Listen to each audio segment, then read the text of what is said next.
આ મનને સુધારવું હોય તો સત્સંગ સિવાય સુધરે એવું નથી. અને એટલે મહાપુરુષો કે તમે કોઈ સંતોનો સાધુનો સંગ કરજો, બીજા કોઈનો સંગ ન કરતા. ઘણા પેલા મોટા માટલાનો સંગ કરીને બેઠેલા, કોઈ ગોજાના સંકરી કરીને બેઠેલા હોય, કોઈ તમાકુ માવાના સંકરી કરીને બેઠા હોય. એ સંગ તમને વિનાશ કરી નાખે, થાય તમારું શરીર બગાડી નાખે, અને બગડે નહીં તારો તમારો પરિવાર હેરાન થાય. પણ પરિવારને પ્રાર્થના કરવી પડે, એ ભૈયા પોત પુણ્યનું મોન્યું પણ હોય છોડો, આવી પુણ્યમાં ન બનાવતા. અને એટલે મહાપુરુષે સંતોએ કીધું, આ તો ઘણી જગ્યાએ એક એવું બન્યું, એક ગામની અંદર દાનચંદ હોય, દાનચંદ નોમ દાનચંદ, પણ કોઈને કૂતરું એ રોટલો ના લઈ જાય. આવો પણ એમની ઘરવાળી બહુ દાતા, અને એની ઘરવાળી એવું કીધું કે તમે રૂપિયા કમાવામાં આટલું બધું જોર છે, કોઈક દિવસ સાધુ સંતોમાં ભજનમાં જાઓ તો સાધુ સંતોને આપો, કોઈ દીકરીઓ લઈને જમાડો, કોઈ ભગવાનના મંદિરે જઈને રૂપિયો દાનમાં આપો, તમારું નામ દાન છે, તમે કોઈ કરતા નથી. ઘરવાળી ઘણું રોજ કે કર્યું ને એટલે ઘરવાળો કંટાળે દાન કે હવે શું કે કરું, કેમ કરો, આપણે ગંગા નદી 10 કિલોમીટર સેટિંગ છે, એ જઈને સ્નાન કરી આવો, એ સાધુ સંતો પંડિતો ઉભા હોય ને તો એ થોડું ઘણું દાન કરો, તો જેથી આ કમાયેલું છે થોડું સારા માર્ગે જાય. એટલે ધનચંદ એમ છું, લાઈનતાના ઘરવાળી રોજ કકવા કરે તો આ લાઈન ગંગામાં સ્નાન કરી આવું, પણ ગંગા નદી જવું છે, પણ સ્નાન જે કણ ઘાટ છે ને એ જ આવું નથી, શમશાન ઘાટ છે એ બાદ જવું છે. કોઈ ના આવે હોય, કોઈ પંડિત ના હોય, એ બાજુ જઈને આપણે સ્નાન કરીને પાછું આવતું હોય. તે જો ઘાટે તો ઘણા બધા મહાન પંડિતો જો બેઠેલા હોમોમાં યજ્ઞ કરે તો બધાનો યજમાન કે ના ભાઈ આ બાજુ નહીં, એ બાજુ હેડ પાછો અહીંયાથી તો હેડ તો 10 કિલોમીટર ગયો, કોઈ ભાડું નું હાલવું પડે એટલે. અને શમશાન ઘાટ હતું ને એ બાજુ કોઈ આવે દાવે ને દીએ ગયો, ચારે બાજુ નજર કરી ભગવાનને કર્યું મારો બેટો આવ્યો કદી ને કદી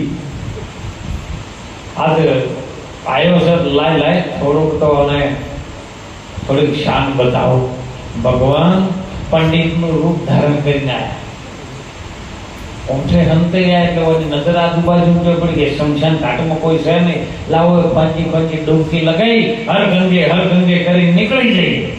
અને જેવી ડૂબકી લગાવી હોકો મેચી અંદર જો બહાર આવ્યો ને એટલે ભગવાન કહેવાય બહાર આ યજમાન ની જય હો. તો તમે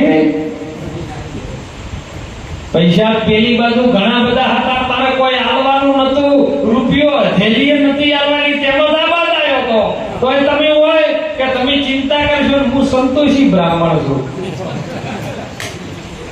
હું ઘણું ઈ બાજુ રોજ થોડું કરતો નથી. મને તો તમારો જેવો કોક દાની આવે અને એકી દાડે બધું આલી જતો રહે, 12 મહિને જીધું આલી જતો રહે, એવું છે મારા પાસે.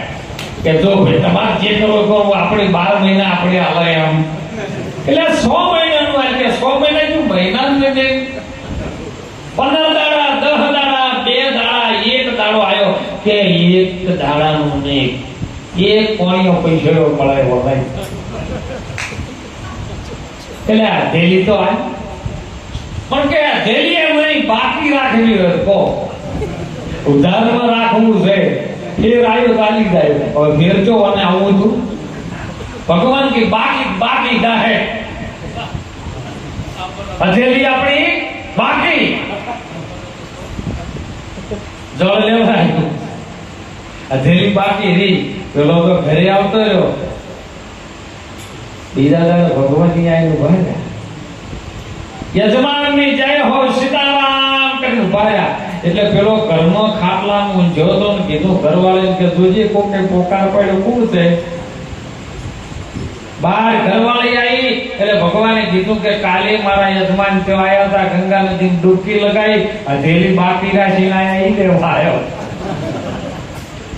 ઘરવાળીએ જઈને અંદર કીધું કે તમે કાલે ગંગામાં ડૂબકી લગાવી હતી કે હા, કે કોઈ આવ્યું હતું કે હા, એક પંડિત આવ્યા હતા કે હથેળી બાકી રાખી છે ઈ લેવા આવ્યા. કે કહી દે કે કાલના થાચીને આવ્યા છે, હેડતા ગંગામાં સ્નાન કર્યું, કદી કર્યું નતું, ઠંડી વાય છે, મોદા પડ્યા છે. ઘરવાળી બહાર આવી, પંડિત મહાપુરુષ તમે તો સાધુ મહાત્મા છો, તમે તો દયાળુ છો, પણ કાલના હેડી આયા ને હેડી ગયા તા તે મોદા પડ્યા છે.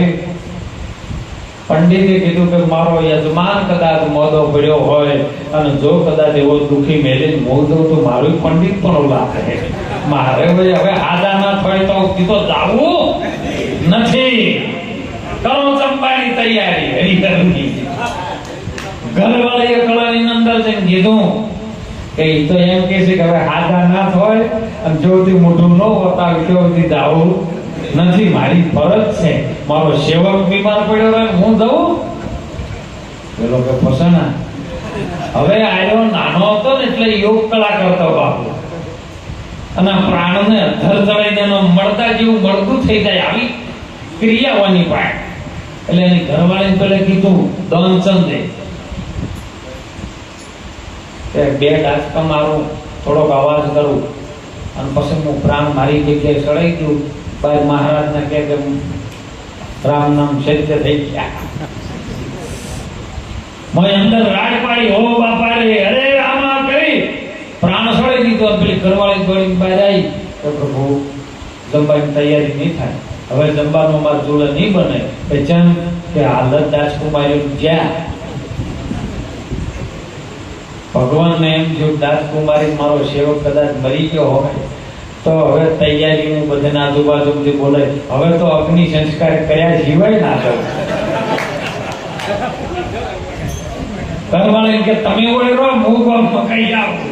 ભગવાન આખા ગામમાં ભર્યા, બધન ગયા ઘરો દાનચંદ મરી ગયા, દાનચંદ મરી ગયા, આખું ગામ આવ્યું સાહેબ. પેલાનો પ્રાણ ધર કરીને લાકડા જેવું લાકડું થઈને પડ્યો રહેલો. ભગવાનને ખબર પડી ગઈ કે હાયો મારો બેટો મને ચેતરે કોઈનાથી આવ્યો નહીં, પણ આજ મને હરવે આવ્યો. નનામીમાં બોલ્યો ગોંબાળન એટલે ઘરવાળીને ખબર કે આ તો ખાલી નાટક કર્યું. એટલે ઘરવાળી બાજુમાં રોવા મંડી બાપુ છું મારા કે પૈસા નહીં મળ્યા. એટલે ગોંબાળા મોને કે ઈ તો ભાઈ ઘણા મરી ગઈ એટલે મગજ આવું જઈ જાય તો તમે બોલો. તમને તો એવું લાગે તમે બધા એમ કોક નહીં મળ્યા પડી તો મરી ગયા. નનામીમાં બોલ્યો, નનામીમાં બોધી ઠાકડી ઉપાડીને તે શમશાનમાં લઈ ગયા, લાકડા ઉપર વન ખર્ચો. એટલે પેલા પંડિતે કીધું ઉભા રહો ભાઈ, મારો યજમાન છે, તમે અગ્નિદાન કરો એ પેલા મારે એને કોનમાં કહો કહેવું છે. એટલે બધા કોનવાળા કે કહો બાપુ. એટલે પેલા પ્રભુએ કોનમાં જઈ અને કીધું કે કદી જીવનમાં કોઈનાથી હું આવ્યો પણ આજ તે તારા લોભપણાના દાવે મને હરાઈ દીધો. હું ખુદ નારાયણ ભગવાન છું, તારી પટેલી જેવા આવ્યો છું. એટલે પેલો જેવો સમાધિ હતો ને હોમ ખોલી એટલે હોમે પંડિત પાડ્યો. બ્રહ્મ રૂપ ભાવે બ્રહ્માંડ નહીં, એ જેની વર્તી પછી અખંડ બ્રહ્માકાર દુર્લભો દેવા સંતો. જેની દ્રષ્ટિ ખોલી જાય સાહેબ, પેલા તરત દ્રષ્ટિ ખોલીને એને તો બ્રહ્માંડ દેખાણો, પાછો વળી ગયો. ભગવાન કે જા જેલી આલી તને. એટલા મહાપુરુષો કે છે અડધા વચન ગુરુદેવના અને તાકો અનંત વિચાર. અનંત એટલે જેનો અંત ના આવે એવો વિચાર કર. આમ તો થાકી ગયા મુનિજન પંડિતા, અને જેને વેદને ન પામ્યો પાર, વેદ પણ પાર ન પામી શક્યા. એટલે વેદની અંદર નિયતિ નિયતિ નિયતિ કરીને વેદે પ્રણામ કર્યા કે હે પ્રભુ, સાત સમુદ્ર કી શાય કરુણ કલમ કરો વનરાય, ધરતી કેરા કાગજ કરું તો ગુરુ ગમ લીખો ના જાય. ગુરુનો કોઈ પાર આવે એવો નથી, એવો અપરંપાર સર્વ સૃષ્ટિનો માલિક, ચૌદે બ્રહ્માંડની રચના કરવા વાળો પરિબ્રહ્મ નારાયણ પરમાત્મા છે. અને એનું ભજન કરવા માટે આપણને મનુષ્યનો દેહ મળ્યો છે. મનુષ્યનો દેહ મળવો ને એ બહુ દુર્લભ છે સાહેબ. બધું મળી જાય આપણને, પણ મનુષ્યનો દેહ મળે. અને મનુષ્યનો દેહ મળ્યા પછી જો આપણે મનુષ્ય બનીને જો ન જીવને તો મહાપુરુષોએ કીધું છે, સંતોએ કીધું છે કે જો કદાચ રામ ભજી લે તું પ્રાણિયા. કોને ભજવાનું? રામને. રામ બે અક્ષર જ છે બાપુ. ઘણી ગાડીઓની ઉપર લખેલું હોય બાપુ, ગાડીઓના કાચ ઉપર લખેલું હોય રામ, પછી બંને બાજુ બબે બબે લીટા કરેલા હોય બરાબર. આ સુધી ગાડીઓ વાળાને ખબર નહીં કે કેમ લખેલું છે. રામની આગળ પણ બરાબર, રામની પાછળ પણ બરાબર બીજું કોઈ હોય? રામથી મોટો કોઈ વિશ્વમાં છે? પિંડ બ્રહ્માંડમાં જોઈ લો તપાસી, રામ સમો વળ બીજો ઈ રામ. આ મો બોલી રહ્યો છે કક્કા કેવલ બ્રહ્મ હૈ બપા બીજ શરીર. એ રરા તો સબ में सब એટલે શરીર. રરા સબ में રમ રહા તાકો રટે કબીર. એ કબીરે એને રટણ કર્યું, એની આરાધના કરી, એની માગણી કરીને બંદગી ભરી, એને પ્રાર્થના કરી અને એને કબીર સાહેબ જીવને ભજ્યો. અને કબીરને પછી કેવું કે શ્વાસ રાખી કરી ગઈ સમરણી. ખાલી મિથ્યા શ્વાસ મત ખોય. આ શ્વાસ આવે છે ને જાય છે ને એ જેવો તેવો નથી. તારું જીવન એમાં છે. જીવને શ્વાસ કરી છે શકાય, બીજા કોઈને શકાય શકાય નહીં હો. આ જીવ તો ટકી રહ્યો તો શ્વાસથી ટકી રહ્યો. એટલે શરીરનો શ્વાસ ન તૂટવા દેવો. એટલે સંત માતા ગંગા સતીએ કીધું કે શ્વાસ અને ઉશ્વાસ આવે છે. એ શ્વાસ છે જન્મ થાય છે અને ઉપરી બહાર નીકળે છે શ્વાસ, એનું મરણ થાય છે. માણસ પલ પલ જન્મ ને મરણના ચક્કરમાં ફસાઈ ગયો છે.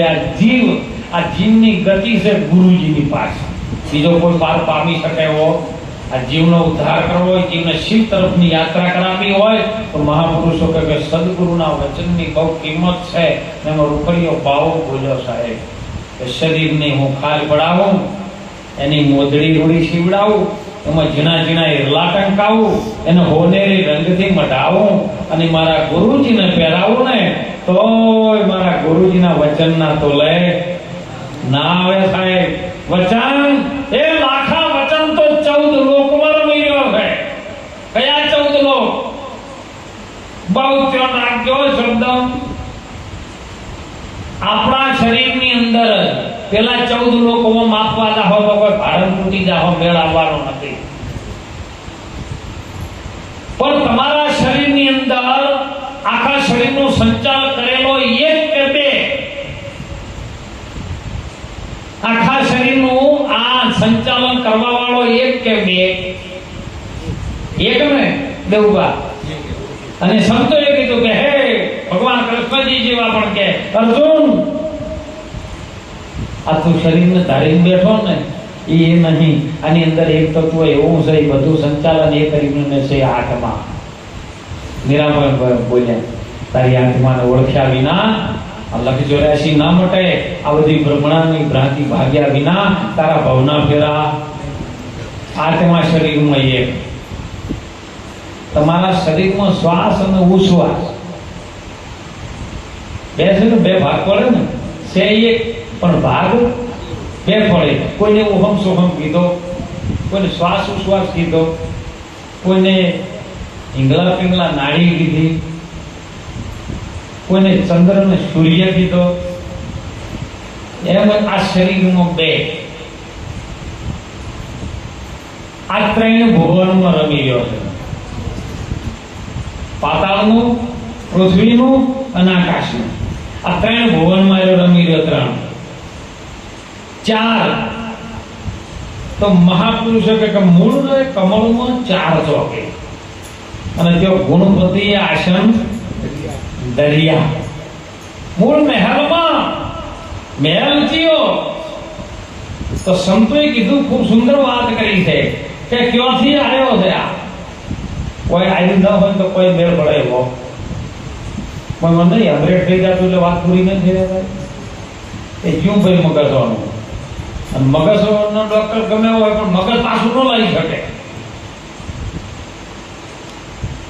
આ એક ચોકી, આ બીજી ચોકી, ઓયથી સુંગાઈ પારખવાની દ્રષ્ટિ ત્રીજી ચોકી અને બોલાય છે ચોથી ચોકી. આ 4 ચોકીમાં મૂળ મહેલમાં આસન ધર્યો.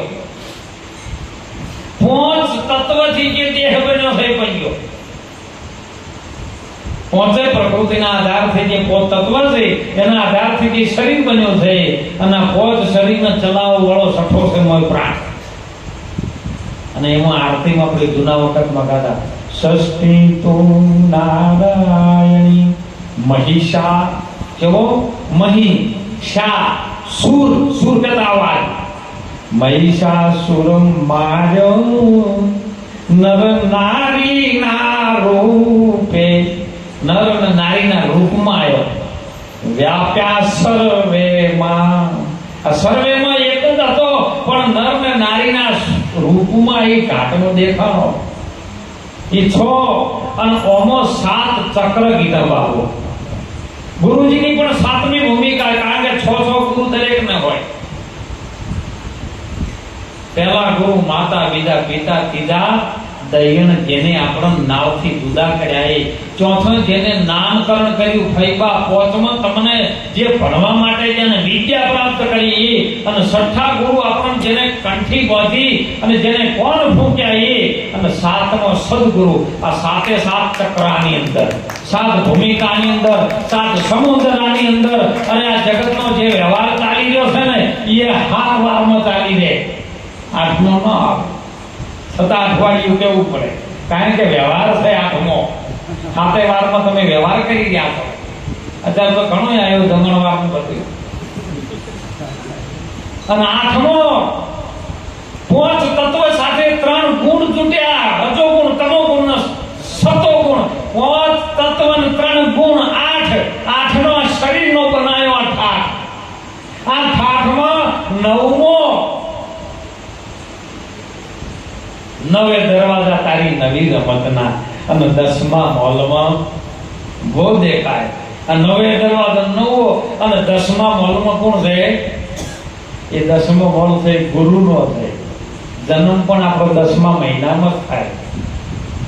કોઈ માણસનો જન્મ થાય ને એટલે 10મા મહિનામાં થાય. અને તમે જ્યારે ગુરુ મહારાજ જોડે બોધ લ્યો ને તો ગુરુ મહારાજ તમને 10માં લઈ જાય કે 9 તો દરવાજા નવી રમતના 10મા મોલમાં હો દેખાય. અને 9 મહિને કોઈ બાળકનો જન્મ થતો નહીં, 10મા મહિનામાં થાય. 9 મહિના પૂરા થાય ને એટલે બાપુ 10માં જન્મ થાય. આ તો ખાલી સિદ્ધાંતને ગણતરમાં ફેર પડી કે 9 મહિના પૂરા થયા છે ભાઈને, અને હવે બાબો આવશે કે બેબી આવશે, 9 પૂરા થઈ ગયા એટલે 10માં બેન સીધું બાળક આવે. તો એમાં જન્મ થાય છે ને તો આ શરીરમાં તમારો ગુરુ 10મા દ્વારમાં તમારો જન્મ કરાવે, અવતાર કરાવે. પછી તમારું 11મું મન છે ને એ ગુલામ થઈ જાય. મન રે મન તો તારા ઠેકાણે હરીને ઠેરાય, પછી બીજો નથી બોલતો. મન તો દરિયાની લેરી સમાન છે, અને લેરી સમાન તો સમંદર દરસાય, બીજો રે નથી બોલતો. આ મન ફેરાઈ જાય કારણે, મન ફેરી જાય તો મન રહે. પછી કેવું આવે 11 પછી ઘણી વખત દોષિત દોહમાં મરી ગયા હોય ને એટલે કે શું કરવાનું છે? 12મું. એવું તો જો શબ્દ શું કે થાય? 12મું. હું શું બહાર શું લા તું આમાં આવતો નહીં. 12મું અને 12 જતો રહે એટલા સાહેબ ઈ તરી જાય 13માં. અને પછી 14 છે, 14 સ્વરૂપ. પછી તો વાઘ જેવું સ્વરૂપ એનું થઈ જાય, સિંહ જેવું એનું સ્વરૂપ થઈ જાય, અને સિંહ જેવું સ્વરૂપ થઈ જાય એટલે 15મો પૂરેપૂરું થઈ જાય. એ પૂર્ણિમા એમાં આવે છે, પણ આ 14 સ્વરૂપમાં સિંહ જેવું સ્વરૂપ બનાવી અને ગુરુ મહારાજ આ 14 લોક રચ્યા છે. એ 5 કર્મ ઇન્દ્રિય, 5 જ્ઞાન ઇન્દ્રિય, 4 અંતઃકરણ ઇન્દ્રિય, આ ઇન્દ્રિયોનો લોક છે. અને એમાં ગૌકુળમાં ભગવાને, ગૌકુળ એટલે ગૌ એટલે ઇન્દ્રિય, અને ઇન્દ્રિયોના કુળમાં ભગવાન કૃષ્ણજીએ લીલા કરી અને સાહેબ મથુરામ જતા રહ્યા. જોયા ગોકુળ એટલે આટલે, ઇન્દ્રિયોનો લોક આટલે, અને મથુરા એટલે ઢેર મસ્તકમાં પહોંચી ગયા. ને એક અને માર્યો હગા મામાને માર્યો. માં બે પ્રકારની માં. એક માં તમારા શરીરની કાયાને માં કહેવાય, અને એક માં છે ને મોહની માં. આ બે માને ભગવાન કૃષ્ણજીએ મારી નાખી સાહેબ. એ કોઈ હગા મોમાન ફોન નહોતો કર્યો. જેમ ભગવાન જેની દ્રષ્ટાંત કથામાં જેમ હોય એમ કર્યા કરે, પણ સિદ્ધાંત આવું કે જે માયા છે બડી મોહની વજરના જેના ગાળા, જેટલા હલવાના જેટલા